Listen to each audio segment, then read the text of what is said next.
The bulk of all internationally traded crude oil in 2022 comes from three regions.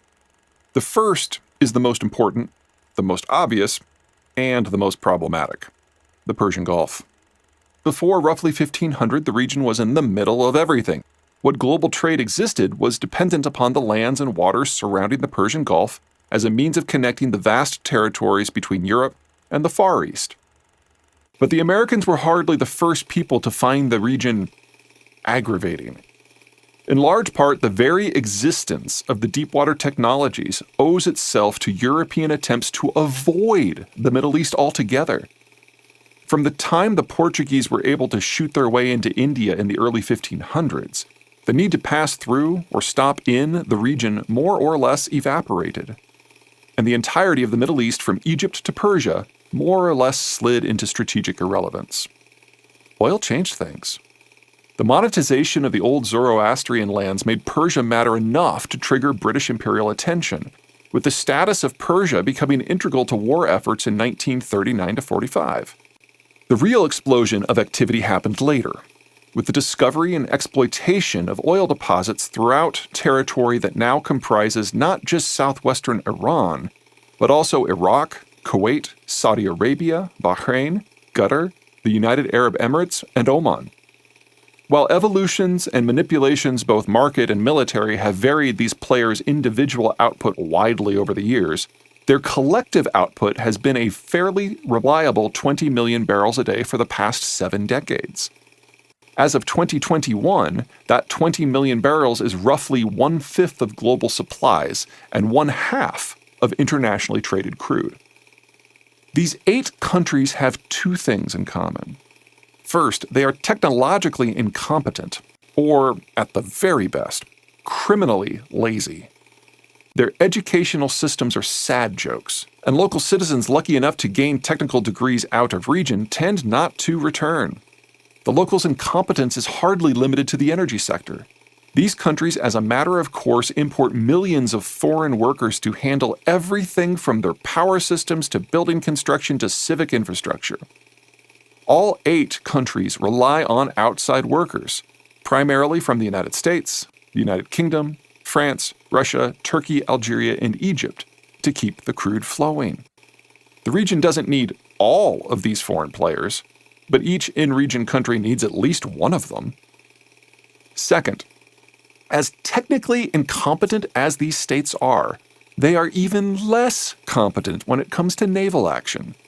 Few have ever domestically constructed anything more interesting than a speedboat, and in nearly all cases, not even that. Iran's navy in particular is mostly comprised of inflatable zodiacs. Imported, of course. None have the capacity to patrol their own coastlines, much less their trade approaches, much less the trade lanes upon which their income, their existence, depends. Every single one of them is utterly dependent upon outside powers to get every drop of their crude production to end consumers. For more than half of those exports, that means reaching the Northeast Asian states of Japan, Korea, Taiwan, and China. For half of the remainder, it means reaching Europe or North America.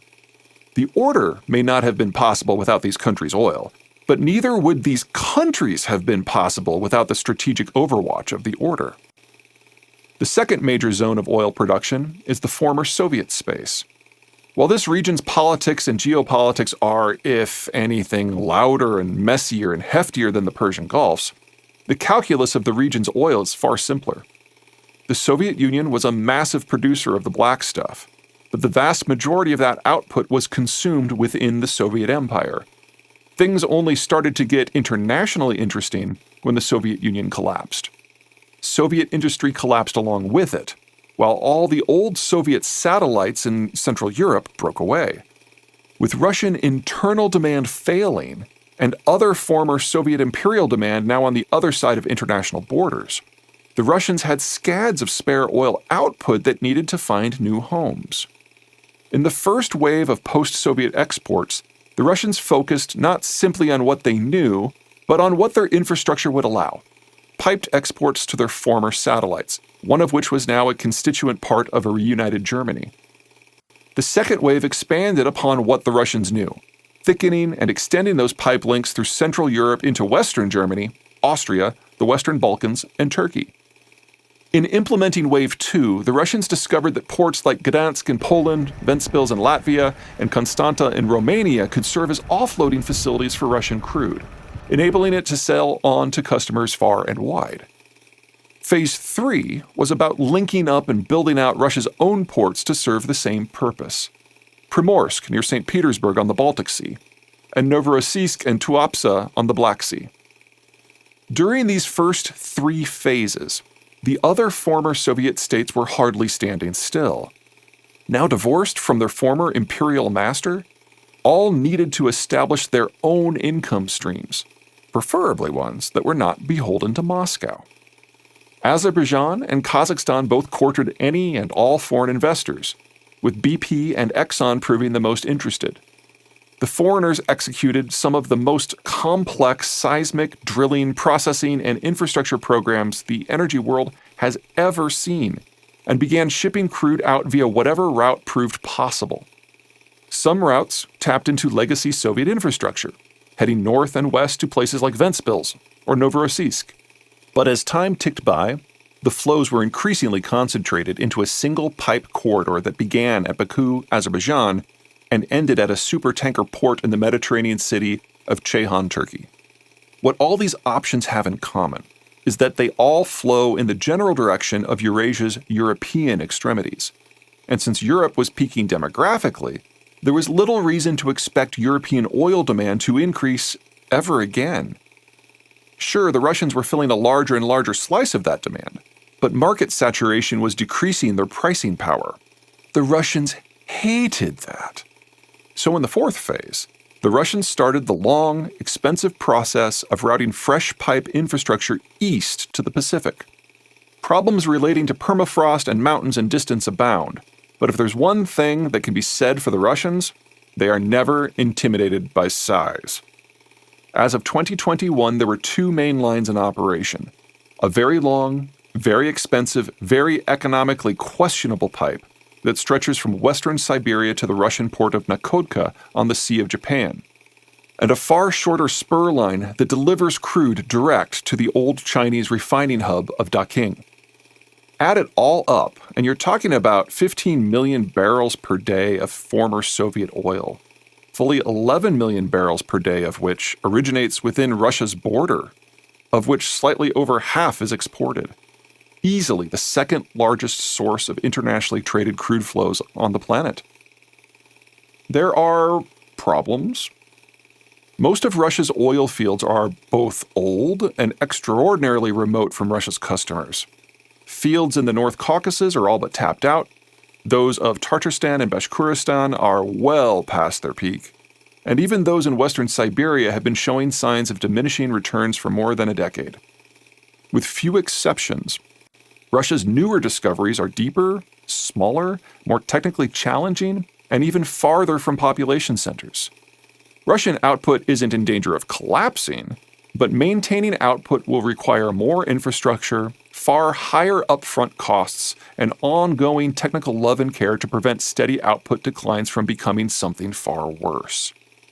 The Russians are no slouches when it comes to oil work, but they were out of circulation from 1940 through 2000. The techs involved came a long way in that time. Foreigners, most notably supermajor BP and services firms Halliburton and Schlumberger, are responsible for half-ish of contemporary Russia's output. Any broad-scale removal of Western firms from the mix would have catastrophic impacts upon oil production throughout the entire former Soviet space. The Ukraine war is stress-testing that theory. For their part, the Azerbaijani and Kazakh projects are far and away the world's most technically exacting. Think Kashagan. Aside from the handful of folks in the world's supermajors who designed these projects, no one on the planet can maintain them. Then there's the issue of export routes. All of the broader region's oil flows first travel by pipe, in some cases for literally thousands of miles, before they reach either a customer or a discharge port. Pipes can't dodge. Anything that impedes a single inch of pipe shuts the whole thing down. In the order, that's fine and dandy. Post-order? Not so much. About half the flows terminate in end users like Germany, while the other half must be loaded on tankers for sale. That's where things get extra dicey. In the Pacific, the Nakodka port sits smack in the middle of the Japanese, Chinese, and Korean spheres of influence. Any meaningful conflict involving any of the three, and Nakodka either becomes occupied or a crater. Or, more likely, occupied and then a crater. Out to the west, exports via the Black Sea ports of Novorossiysk and Tuapse are fully dependent upon sales through downtown Istanbul, so any hiccup in relations with the Turks kills a couple million barrels of daily flows. Farther north, anything out of Primorsk has to sail the Baltic Sea and the Skagerrak Strait, sailing by no fewer than 7 navally over-capable to their size countries that tend to nurse pathological fears and hatreds toward all things Russian, in addition to Germany, in addition to the United Kingdom. Even if that were not enough, there's one more complicating factor. Siberia, despite getting cold enough to literally freeze your nose off in October, doesn't get cold enough. Most Russian oil production is in the permafrost, and for most of the summer, the permafrost is inaccessible because its top layer melts into a messy, horizon-spanning swamp. Tapping oil here requires waiting for the land to freeze, building dike roads across the wasteland, and drilling in the Siberian winter. Should something happen to consumption of Russian crude, flows back up through the literally thousands of miles of pipes right to the drill site. Should exports fail, whether due to a war far away, a war on Russia, or a war by Russia, there is but one mitigation: shut it all down. Turning production back on would require manually checking everything, all the way from the well to the border. The last time this happened was the Soviet collapse in 1989. 33 years on, Russia still hasn't gotten back to its Cold War production levels. Only during the oil-ravenous stability of the post-Cold War period of the American-led order is the current iteration of Russia's internationalized oil complex even possible. And with the Ukraine war, it is already over. The third and final major source of global crude is within North America. A lot of oil output on the continent falls into the general category of legacy, in regions that have been producing for upwards of a century. The first Mexican production dates all the way back to the 1920s and has been supplying Mexico with everything it needs and more ever since. In recent years, many of Mexico's large, old fields have been giving up the ghost. In part, the reason is geology, but at least as important is Mexican state policy, which often bars foreign capital, expertise, and technology from playing much of a role at all. For decades, even North Korea had less stringent investment laws on its energy sector. Left to their own devices, the Mexicans are proving incapable at keeping their old fields on life support and exploiting newer discoveries either on or offshore. Even with this glaring weakness, Mexico's oil needs are roughly in balance. It exports some crude to the United States and then imports a similar volume of refined product. On balance, Mexico produces and uses about 2 million barrels per day. Up north, the Canadian oil sector got its start in the 1950s, becoming globally significant in the 1970s.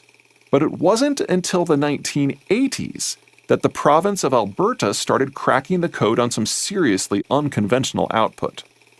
Traditionally, oil migrates through rock formations until it reaches an impermeable rock layer. For example, the crude might migrate through sandstone, but granite would stop it cold. Pressure then builds behind the impermeable layer. When a drill punches through the cap, the pressure and oil are released. Most of Alberta's oil is nothing like that. Instead of big pressurized liquid pools of crude locked behind tough rock, Alberta's oil is diffused through far softer rock, functionally integrated into the rock's matrix in solid form. Getting it out requires either injecting steam into the formation to melt the oil out, or mining it and washing the oil out with hot water. From there, this ultra-thick crude oil must be mixed with lighter crude grades to thin it so it can be pumped via conventional pipeline. No matter how it is measured, Canada produces far more than it could ever use. It consumes a similar amount to Mexico, but exports that much again. Almost all of Alberta's oil sands production is shipped south to the United States, mostly for processing in Texas. In the continent's middle latitudes, the Americans have a lot going on. They have a legacy offshore sector in the Gulf of Mexico that didn't really get going until the 1970s. There is still conventional crude trickling out of Pennsylvania in Texas and places that have been producing oil longer than any other spots on the planet. Even California was among the country's largest oil producers until quite recently, with one of the country's most prolific wells located in a mall on Wilshire Boulevard, while another is cleverly disguised as a synagogue. Taken together, the American conventional oil legacy remains substantial, still kicking out about 4 million barrels per day, a volume that compares favorably to Iran at its 1970s height, and is about the same as the total output from Canada today. But the real story is the new stuff, America's shale oil sector. Back in the early 2000s, the world of oil got slammed by 4 simultaneous and unrelated events. First, the U.S. subprime build was already getting out of hand, generating unhealthy levels of demand for all the things that go into home construction: lumber, concrete, copper, steel, and oil. Second, the Chinese boom was getting a touch insane.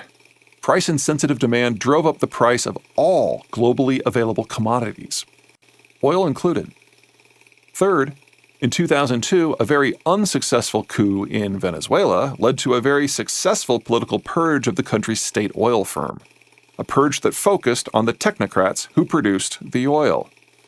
The country's energy sector never recovered.